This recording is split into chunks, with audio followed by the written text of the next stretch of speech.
Baik, Assalamualaikum warahmatullahi wabarakatuh. Selamat sore, Bapak Akmal selaku dosen pengampu mata kuliah Keuangan Publik Islam. Kami dari kelompok 6 izin mempresentasikan hasil kerja kelompok kami yang berjudul Pengaruh Zakat pada Konsumsi Zakat dan Pasar Kerja. Langsung saja, saya akan membacakan beberapa materi yang akan kita sampaikan hari ini. Yang pertama yakni zakat, yang kedua muzaki dan mustahik, yang ketiga teori konsumsi, yang keempat pasar kerja.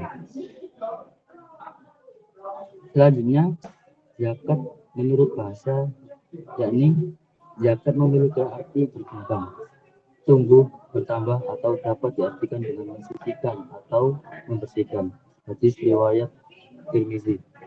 Sedangkan menurut hukum Islam atau syara, zakat merupakan pengambilan harta tertentu berdasarkan kuantitas tertentu dan diberikan kepada golongan tertentu. Menurut Al-Mawardi, kitab Al-Amaliyah. Selanjutnya, zakat menurut Ibnu Taimiyah, jiwa dan harta yang berzakat itu menjadi bersih serta bertambah. Maknanya, menurut Nawawi, harta yang dikeluarkan dari berbagai kekayaan itu disebut zakat. Yang dikeluarkan untuk menambah dan membuat lebih berarti untuk melindungi kekayaan dari kebinasaan. Makna dari tumbuh dan berkembang tidak hanya diperuntukkan oleh harta saja, melainkan lebih dari itu, sehingga harta kekayaan yang dimiliki menjadi bersih. Menurut mazhab Hanafi, zakat akan menjadikan sebagian harta yang khusus sebagai sebagai milik ditentukan oleh syariat karena Allah Subhanahu wa taala. Menurut mazhab Syafi'i, zakat merupakan ungkapan zakat untuk keluarnya harta atau tubuh sesuai dengan nisabnya. Menurut mazhab Hambali, zakat merupakan hak yang wajib dikeluarkan dari harta yang khusus untuk kelompok khusus. Selanjutnya akan dilanjutkan oleh Ika.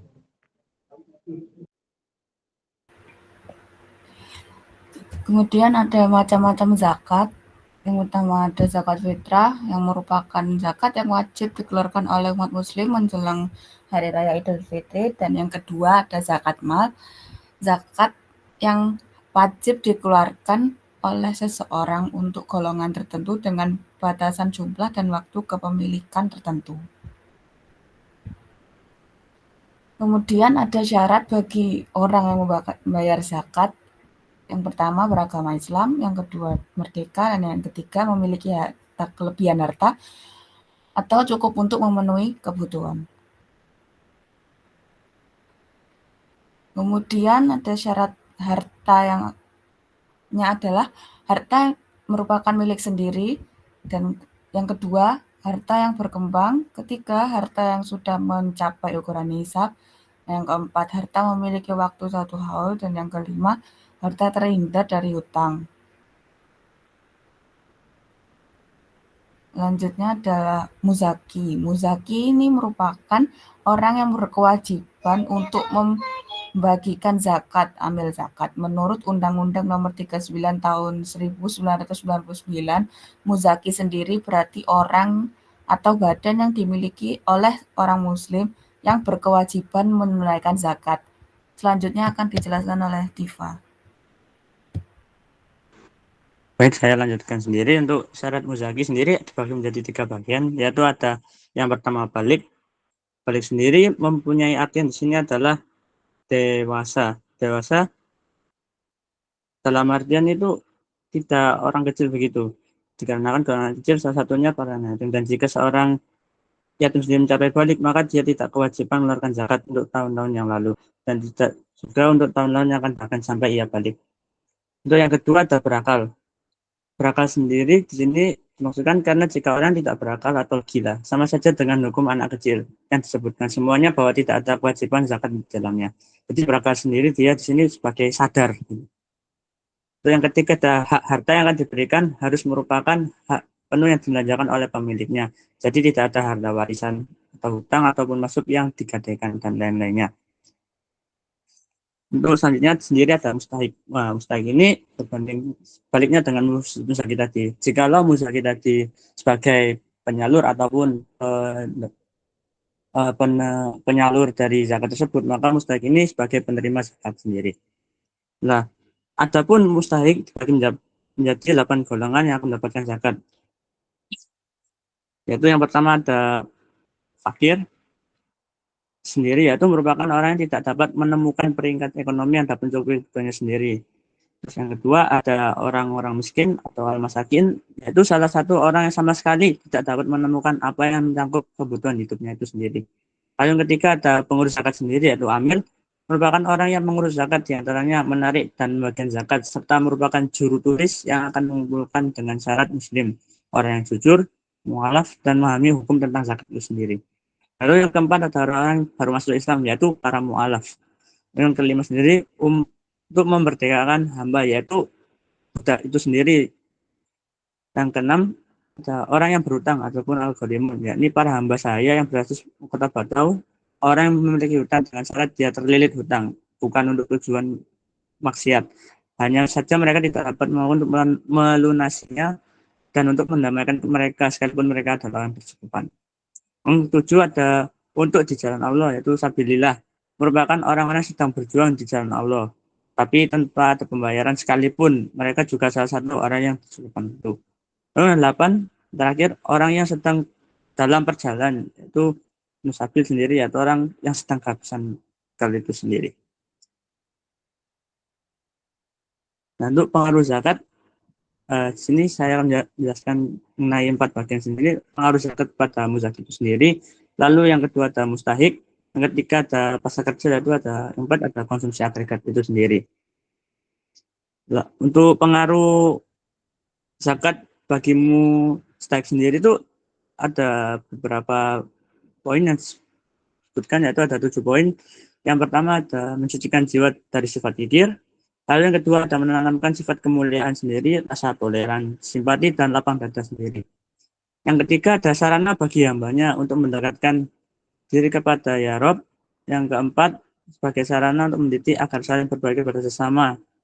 Dan kelima ada memperluas pendistribusian harta benda agar lebih bermanfaat bagi banyak orang. Dan keenam ada memberi jembatan agar jurang kemiskinan dapat diminimalisir. Dan ketujuh, dengan zakat tidak akan mengurangi harta bendamu sedikit pun, melainkan menambah hartamu dan dilimpah keberkahannya. Lalu yang sendiri bagi muzaki itu, yang pertama ada meringankan beban ekonomi para muzaki atau mensejahterakan golongan muzaki. Lalu yang kedua, memungkinkan bagi muzaki untuk mengubah keadaan ekonominya dengan modal zakat yang diterima. Lalu yang ketiga, mempersempit kesenjangan sosial di sekitar. Yang keempat, menjalin persaudaraan yang erat, upaya mewujudkan pemerataan antara satu desa dengan kota lainnya. Lalu yang ketiga ada pasar kerja sendiri. Pasar kerja sendiri, pengaruh zakat pada pasar kerja itu memiliki dampak horizontal, yaitu sebagai gerakan dari distribusi kekayaan yang adil dan merata dan memberikan dampak positif bagi penerimanya. Pengelola dana zakat dapat didistribusikan melalui dana konsumtif dan produktif. Bagi penerima zakat dana produktif, dana tersebut dapat digunakan sebagai modal usaha sehingga dapat mencukupi kebutuhannya. Lalu untuk konsumsi agregat sendiri, konsumsi sendiri ialah satu perilaku seseorang untuk menggunakan manfaat barang dan jasa dalam memenuhi kebutuhan sendiri. Oleh karena itu, dalam teori konsumsi Islam sendiri menjelaskan bahwa mustahik lebih tinggi daripada muzaki, sehingga sisi dan apisi dan konsumsi agregat dalam ekonomi Islam akan lebih tinggi daripada ekonomi sekuler. Oleh karena itu, di sini diperoleh yaitu fungsi ekonomi agregat sendiri, yaitu penduduk dibagi menjadi dua kelompok, yaitu muzaki sebagai pembayar zakat dan mustahik penerima zakat. Muzaki sendiri berfungsi untuk mentransfer proporsi tertentu dari pendapatannya kepada mustahik karena pengurutan wajib zakat tersebut. Mungkin adapun kesimpulan dari presentasi kita hari ini adalah zakat juga merupakan pengambilan harta tertentu berdasarkan kuantitas tertentu dan diberikan kepada golongan tertentu juga. Adapun 2 macam zakat yang dapat kita klasifikasikan sebagai Mbak Ika atau Fedi yang jelaskan tadi, ada zakat fitrah dan zakat mal tersebut. Zakat juga didistribusikan untuk 8 kelompok tertentu yang saya sebutkan tadi. Di antaranya ada nusabil, fisabilillah, mu'alaf, amil fakir, miskin, rikab, dan gorimin. Mungkin itu saja presentasi dari kelompok 6. Mungkin jikalau ada pertanyaan mengenai presentasi dari kami, saya persilakan dan saya kembalikan lagi kepada Pak Farul. Kurang lebihnya mohon maaf. Nun wal kalami wa ma yasturun. Assalamualaikum warahmatullahi wabarakatuh.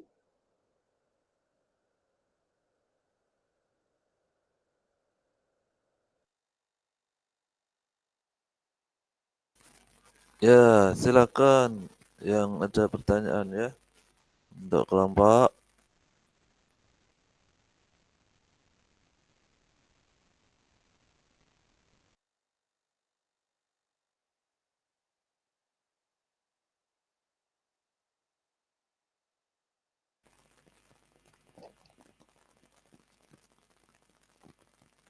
Minggu depan sudah UTS ya. Insya Allah. Oh iya, kemarin pas kuis ada nggak hadir ya, Adha ya? Nanti tolong mengerjakan sendiri ya, Adha ya, biar nggak kosong nilainya ya. Nanti tolong japri saya ya, Adha ya.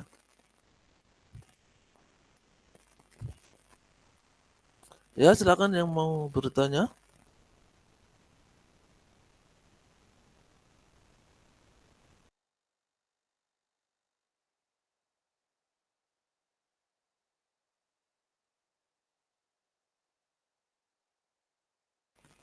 Ya, langsung.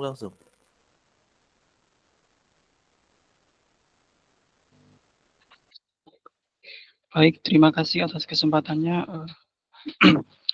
Pertanyaan saya, bagaimana kelompok 6 memandang kewajiban zakat bagi seorang muzaki yang memiliki harta dalam bentuk aset modern seperti saham, obligasi, atau properti investasi.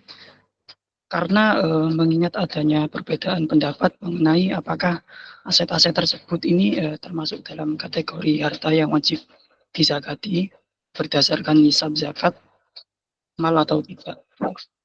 Ya, mungkin itu bisa dijelaskan kriterianya. Terima kasih.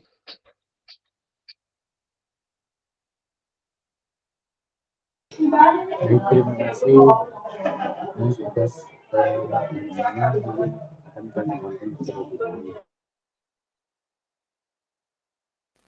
Ya, ditampung dulu ya, ditampung dulu.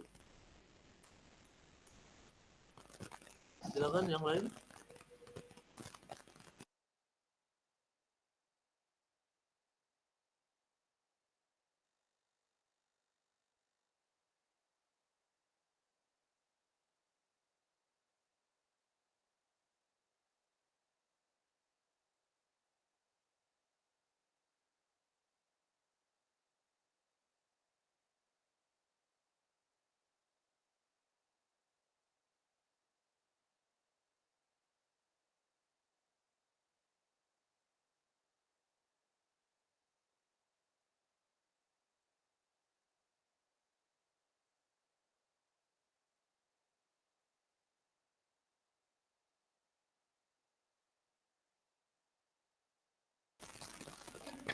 Ayo. Yang lain silakan. Paling nggak 3 pertanyaan lah ya.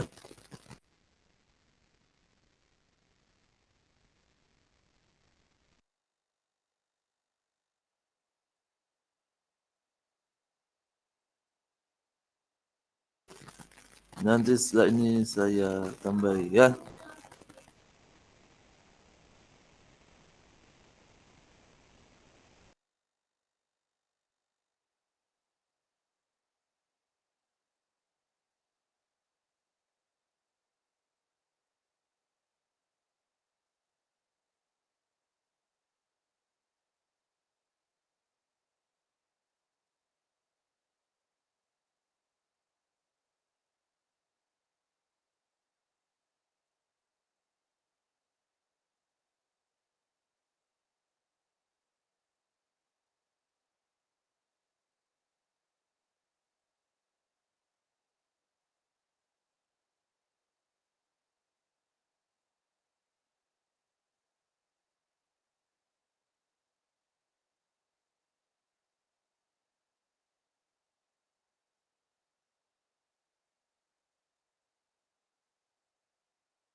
Ayo, lebih sekali ini.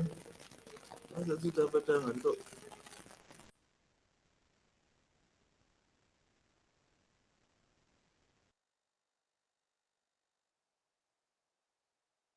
Oke ya, sambil nunggu yang nanya ya.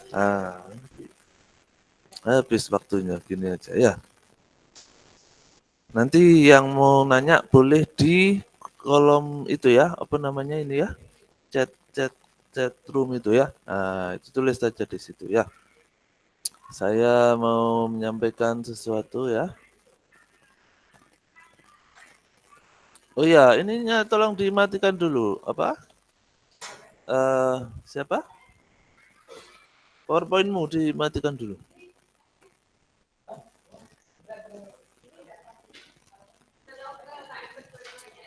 Oke, ya.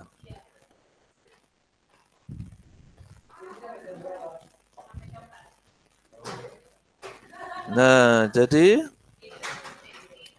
saya akan menambahkan ya untuk presenter tadi ya. Apa namanya?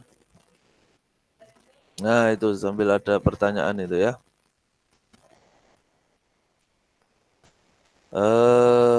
Jadi kok jadi kecil? Ini sudah kelihatan belum ya?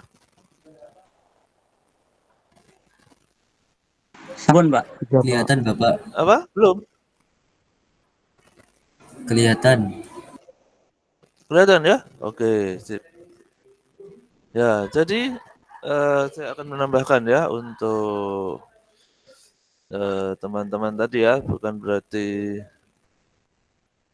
presentasi kalian nggak bagus, enggak ya. Ini menambahkan, begitu ya, melengkapi ya, terutama poin-poin yang memang harus diberi penekanan begitu ya. Jadi pengaruh zakat terhadap konsumsi agregat ya. Jadi agregat itu berarti kan secara makro ya. Nah, secara makro itu berarti konsumsi negara ya. Agregat itu kan negara ya. Jadi kan kalian sudah dapat makroekonomi ya. Nah, itu ada namanya konsumsi agregat. Kan apa namanya pendapatan negara. Nah, itu apa namanya terdiri dari teorinya ya. Kalau kalian masih ingat ya. Konsumsi, ya toh. Terus investasi, terus government expenditure, ya toh. Terus ditambah ekspor, dikurangi impor. Nah, jadilah pendapatan negara. Terus apa pengaruhnya zakat itu? Nah, kan begitu ya. Pengaruh zakat terhadap konsumsi agregat. Nah, yang pertama adalah tadi sudah dibahas juga sama teman-temanmu ya. Redistribusi pendapatan, ya toh. Zakat adalah instrumen redistribusi kekayaan dari golongan kaya kepada yang membutuhkan. Penerima zakat biasanya adalah golongan miskin, ya. Atau kalau menurut Islam itu 8 asnaf, ya. Walaupun nanti kalau kalian pelajari sejarahnya ya, itu pada masa Khalifah Umar kalau nggak salah ya, ada beberapa asnaf itu yang nggak dapat ya, karena sudah dianggap apa namanya cukup kuat begitu ya, sehingga tidak perlu diberi ibaratnya itu kan ini ya, membujuk hatinya. Mu'alaf itu kan artinya wal mu'allafatu qulubuhum ya. Atau membujuk hati, akan begitu ya. Nah, menurut Sayyidina Umar itu sudah enggak perlulah kayaknya ya. Nah, memang beliau itu kan ini ya, ijtihadnya luar biasa ya. Ada satu bukunya sendiri itu khusus tuh. Ijtihad Umar bin Khattab ya. Nah, golongan miskin itu memiliki kecenderungan konsumsi lebih tinggi, higher marginal propensity to consume. Kan begitu ya. Kenapa kok bisa begitu? Kenapa mereka konsumsinya lebih tinggi?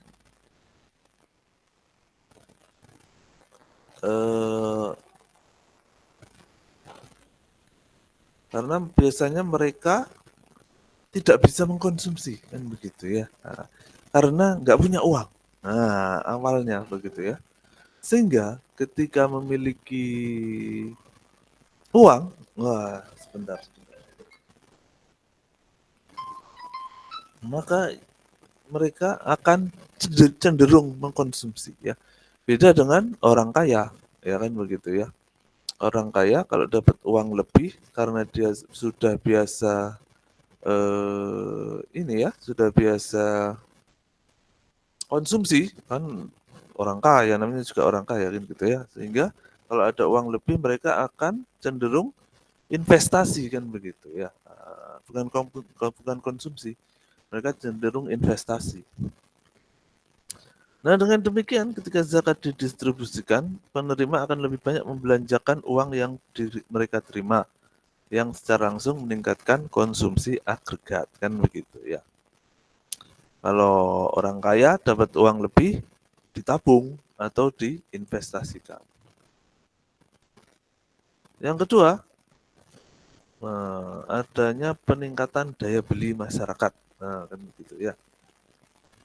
Tadinya nggak punya uang, ketika dapat zakat punya uang, misalkan dapat zakat ini ya, zakat produktif gitu ya, atau tadinya nggak punya beras, dapat punya beras. Nah, zakat ini meningkatkan daya beli golongan bawah, terutama fakir, miskin, dan mustahik. Sehingga peningkatan daya beli ini kan yang lagi ramai sekarang ya, karena Indonesia sedang mengalami deflasi ya, atau harga-harga turun ya. Harga-harga turun itu ya bagus sih ya, orang pada senang. Cuman itu ada sebabnya. Sebabnya adalah daya beli masyarakat itu berkurang kan begitu ya. Nah, sehingga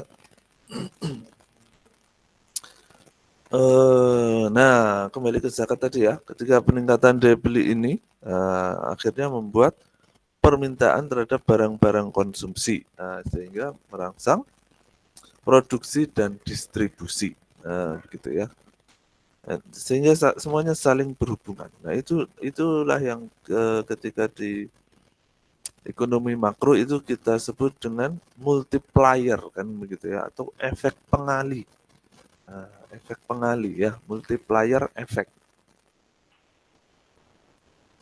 Jadi punya efek pengali terhadap perekonomian bangsa ya. Nah, efek multiplikasi. Saya terlalu cepat menjelaskan berarti ya. Ini baru dibahas ini ya. Jadi peningkatan konsumsi di masyarakat berpenghasilan rendah cenderung memberikan multiplier effect. Nah, kan begitu ya. Di mana setiap pengeluaran konsumsi tadi kan sudah ya akan mendorong ketika yang ditingkatkan sebetulnya konsumsi, tetapi akhirnya produksi dan distribusi juga ikut terpengaruh kan begitu ya.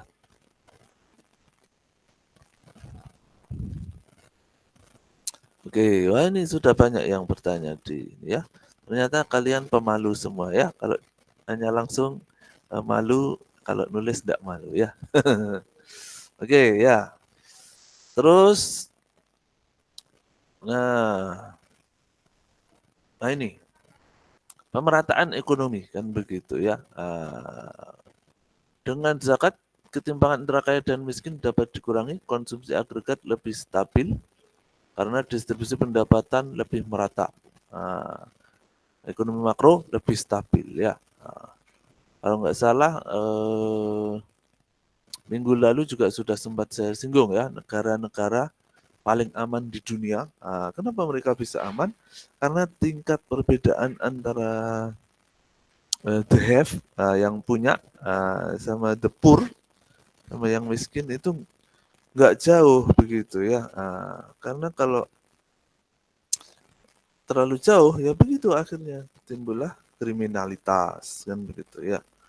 Karena banyak orang merasa ketidakadilan merajalela kan begitu ya. Saya susah payah cari uang, dia santai-santai aja kan gitu ya. Itu kan pasti ada iri hati begitu ya.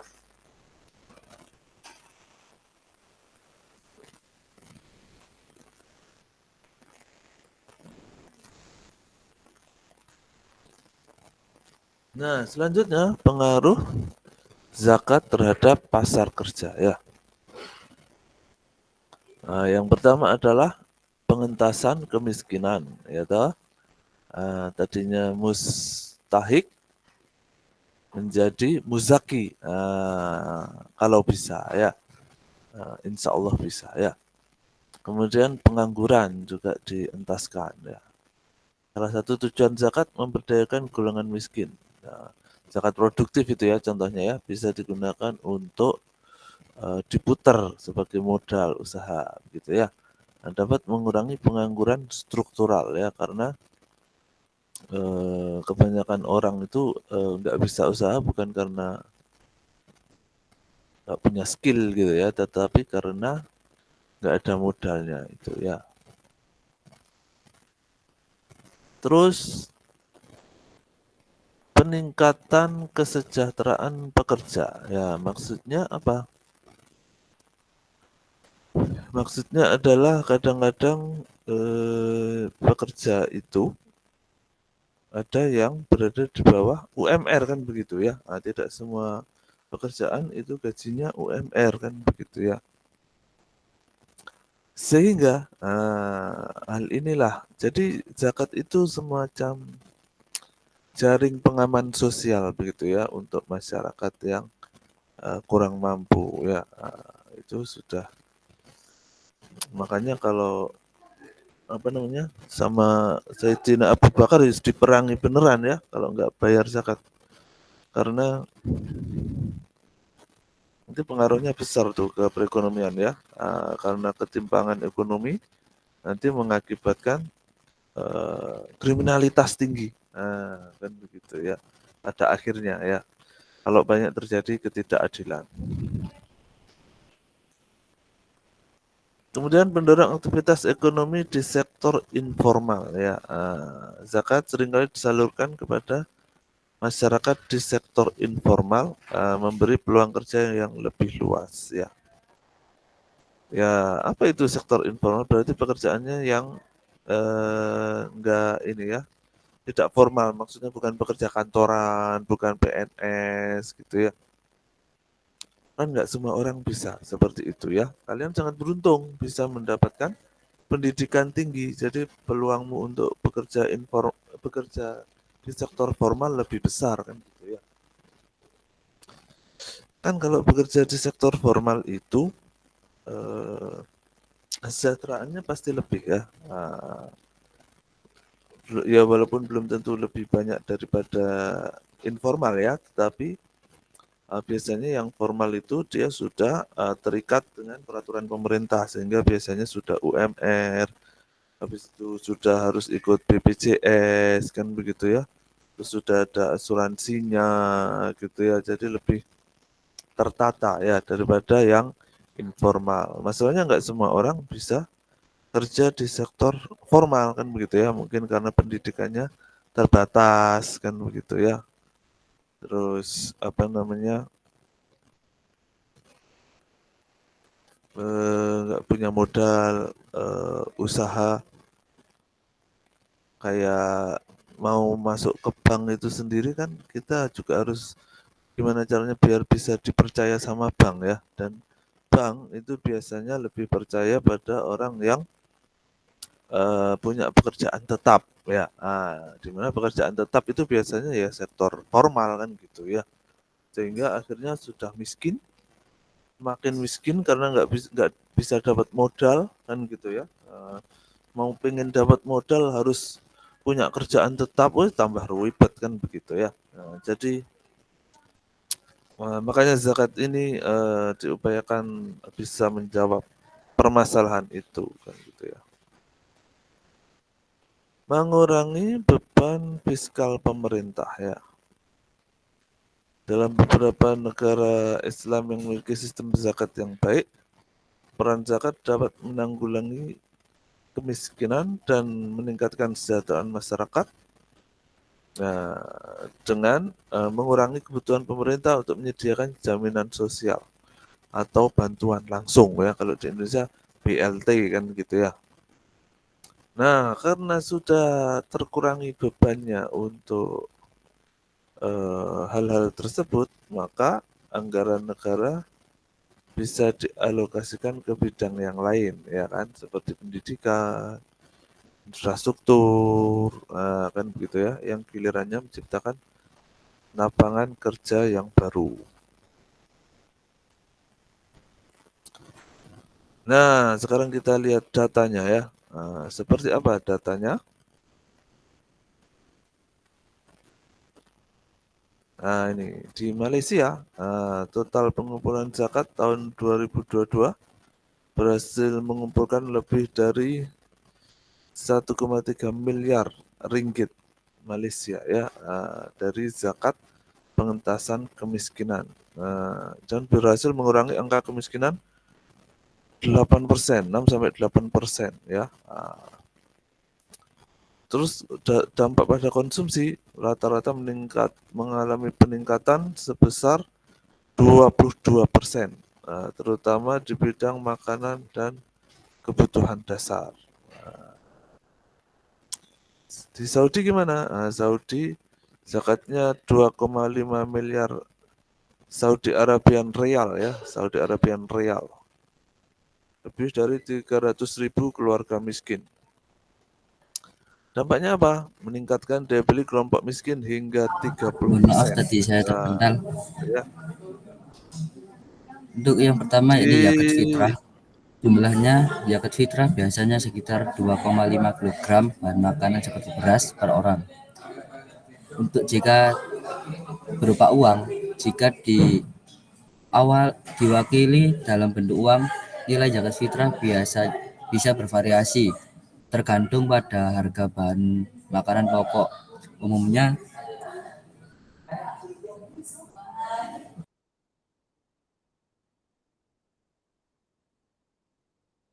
mau jawab pertanyaan ya, Ferdi ya.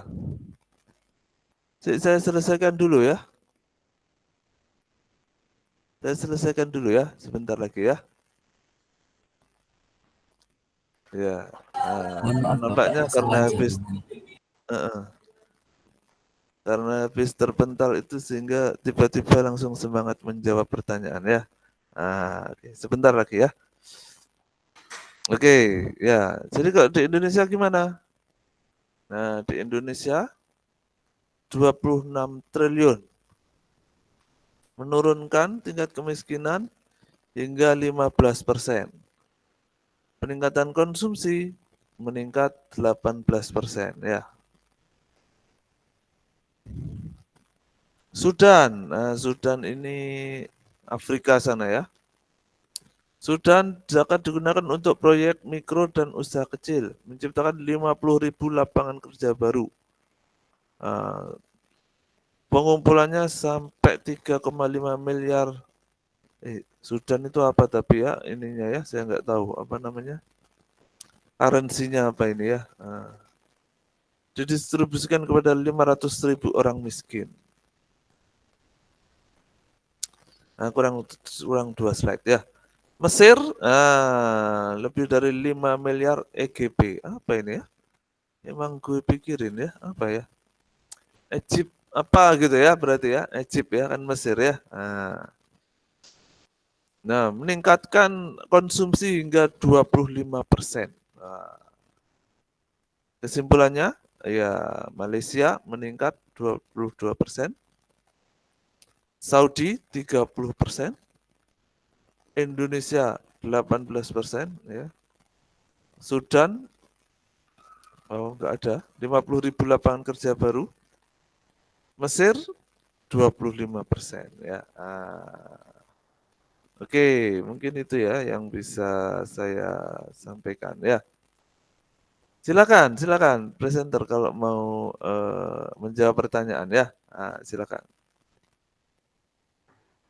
Maaf nggih Pak, Sekali tadi lagi mohon maaf nggih excited, Bapak. Pak. Tadi itu kepental. Saya kira enggak ada suaranya udah disuruh jawab gitu Pak. Ya, santai saja. Ya, silakan. Baik, saya akan menjawab pertanyaan yang pertama dari Mas Aril. Pertanyaannya adalah untuk Muzaki yang mempunyai aset modern seperti obligasi syariah, saham dan lain-lain, bagaimana bayar zakatnya? Jelaskan sesuai nisab zakat fitri dan zakat mal. Yang pertama yakni zakat fitri. Jika berupa beras seperti biasanya, yakni sekitar 2,5 kg per orang. Jika berupa uang, nilai zakat fitrah bisa bervariasi tergantung pada harga bahan makanan pokok pada umumnya. Zakat fitrah berkisar antara 30.000 hingga 50.000 per orang. Terus yang kedua yakni untuk zakat mal. Yang pertama, identifikasi harta, hitung total nilai aset yang dimiliki termasuk saham, obligasi syariah, dan aset lainnya. Untuk saham, hitung nilai pasar saham yang dimiliki. Untuk obligasi syariah, hitung nilai pasar obligasi syariah yang dimiliki. Terus, jika memiliki aset lainnya, termasuk uang tunai, tabungan emas, dan properti. Selanjutnya, dalam zakat mal, kurangi utang. Jika ada utang, kurangi total aset dengan utang tersebut untuk mendapatkan harta bersih. Tentukan nisab. Nisab untuk zakat mal setara dengan 85 gram emas. Hitung nilai nisab dalam bentuk uang. Misalnya jika harga emas adalah 1 juta per gram, maka nisab adalah 85 juta. Jika total harta bersih memenuhi atau melebihi nisab, zakat mal yang harus dibayarkan adalah 2,5% dari total harta bersih. Baik, itu tadi jawaban untuk pertanyaan Mas Haril. Apakah sudah dipahami Mas Haril? Sudah Mas, terima kasih. Baik, selanjutnya saya serahkan ke kelompok saya yang lain. Baik, saya akan menjawab pertanyaan dari Al-Rojak tadi. Yang menurut kelompok 6, apakah zakat mungkin untuk menggantikan pajak jika diterapkan di Indonesia? Baik, zakat sendiri itu kan saya jelaskan terkait zakat dulu ya. Zakat kan merupakan kewajiban bagi umat Islam yang sifatnya itu kan ibadah. Dan bentuk solidaritas sosial hanya berlaku bagi Muslim dan memiliki syarat tertentu yang seperti kami jelaskan tadi di PowerPoint. Dan kemudian kalau pajak itu kan kewajiban bagi seluruh warga negara tanpa melihat agama. Jadi sifatnya itu wajib dan dipungut untuk mendanai berbagai kebutuhan negara termasuk infrastruktur, keamanan, dan layanan publik lainnya. Nah, kenapa zakat ini masih kurang cocok dikatakan untuk menggantikan pajak secara keseluruhan? Karena yang pertama itu keterbatasan saran zakat. Zakat itu hanya ditujukan pada asnaf tertentu sehingga ruang lingkup alokasinya tidak seluas pajak yang mendanai berbagai sektor publik. Dan yang kedua, keterbatasan subjek penerapan. Zakat hanya relevan bagi umat Islam, sedangkan pajak itu berlaku bagi seluruh warga negara dari berbagai agama. Dan yang terakhir itu terkait dengan kapasitas pendapatan. Pendapatan dari zakat di Indonesia diperkirakan belum cukup untuk menggantikan penerimaan pajak yang mencakup sektor ekonomi secara besar dan vital. Nah, jadi dapat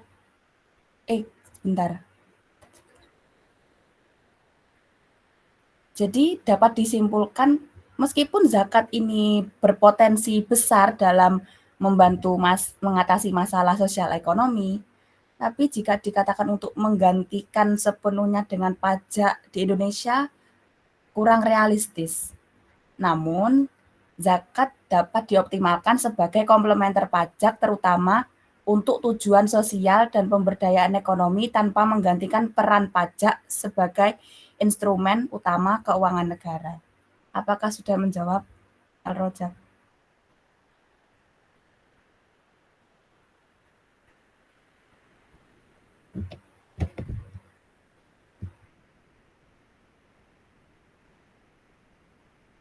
Baik, saya izin menjawab dari pertanyaan Mas Fahmi ya Pak. Untuk pertanyaan sendiri, jelaskan bagaimana zakat bisa berkontribusi dalam menciptakan keseimbangan antara penawaran dan permintaan tenaga kerja di berbagai sektor ekonomi secara singkat.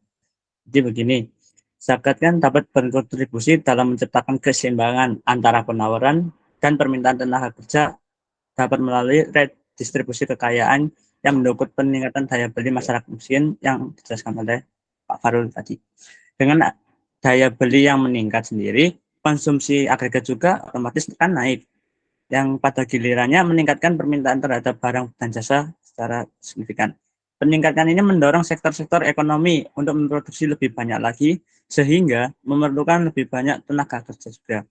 Selain itu, zakat juga bisa digunakan untuk pendidikan dan kepelatihan, meningkatkan keterampilan tenaga kerja juga, dan mencocokkan dengan kebutuhan pasar, sehingga penawaran tenaga kerja lebih berjalan dengan permintaan di berbagai sektor ekonomi.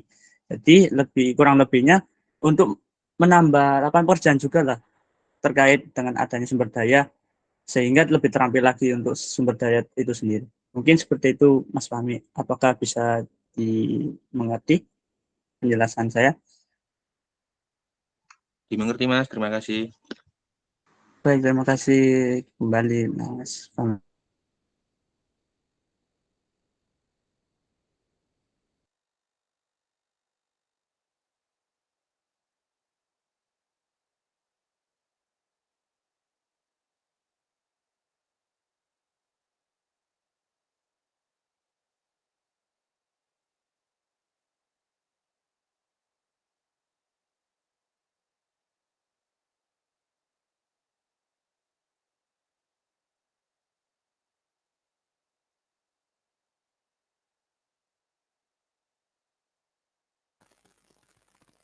Kurang satu ini pertanyaannya.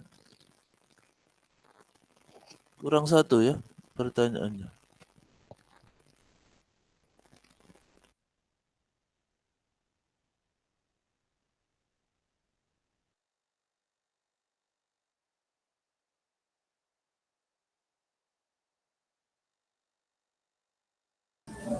Baik Bapak, izin menjawab pertanyaan dari Rahman.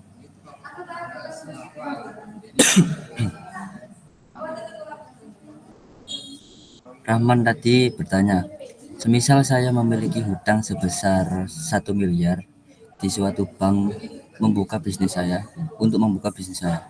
Setelah bisnis saya berjalan, ternyata income saya per bulan belum mencapai 10 juta per bulan atau 120 juta per tahun. Bagaimana perhitungan zakat mal yang harus saya keluarkan? Baik, dalam konteks zakat mal dikenakan pada harta yang telah mencapai nisab atau batas minimum dan telah dimiliki selama 1 tahun. Berikut ada yang pertama, ini identifikasi harta yang dimiliki. Seperti hitung total aset yang Anda miliki, termasuk uang tunai, investasi, dan inventaris. Jika Mas Rohman memiliki utang, seperti hutang 1 miliar, utang tersebut bisa dikurangkan dari total harta. Yang kedua, tentukan nisab untuk zakat mal biasanya setara dengan 85 gram emas. Pastikan nilai total harta bersih Mas Rohman aset utang mencapai atau melebihi nisab ini. Yang ketiga, zakat mal biasanya adalah 2,5% dari total harta yang dimiliki setelah dikurangi utang dan jika telah mencapai nisab. Contoh perhitungannya, misalnya total aset bisnis Mas Rohman adalah 200 juta dan utangnya 1 miliar. Total harta bersih 200 juta dikurangi 1 miliar sama dengan min 800 juta. Artinya Anda tidak memiliki harta bersih untuk dikenakan zakat. Karena total harta bersih Mas Rohman negatif. Mas Rohman tidak perlu mengeluarkan zakat mal sampai harta Mas Rohman kembali positif dan memenuhi nisab. Baik, mungkin itu yang bisa saya jawab. Mungkin ada pertanyaan dari Mas Rohman atau sudah dipahami?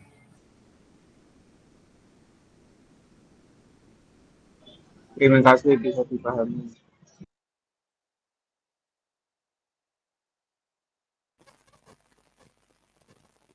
Tadi kayak ada yang ngacung tadi ya. Saya Bapak kepencet tadi. Oh, nggak jadi nanya ya. Iya Pak. Oke, seru sekali ya. Jadi ternyata Rahman nggak usah bayar zakat ya. Bahkan bisa jadi masuk ghorimin ya, berhutang. Dikasih zakat malahan ya. Oke, seru sekali ya diskusinya ya. Terima kasih ya untuk pertanyaan dan juga jawabannya keren-keren loh ya tadi presenter ya. Jadi ya memang betul juga tadi ya, masih belum realistis ya kalau zakat di Indonesia gantiin pajak ya. Memang karena potensinya juga belum tergali secara maksimal. Orang Indonesia masih belum aware gitu ya, taunya masih zakat fitrah doang kan gitu ya.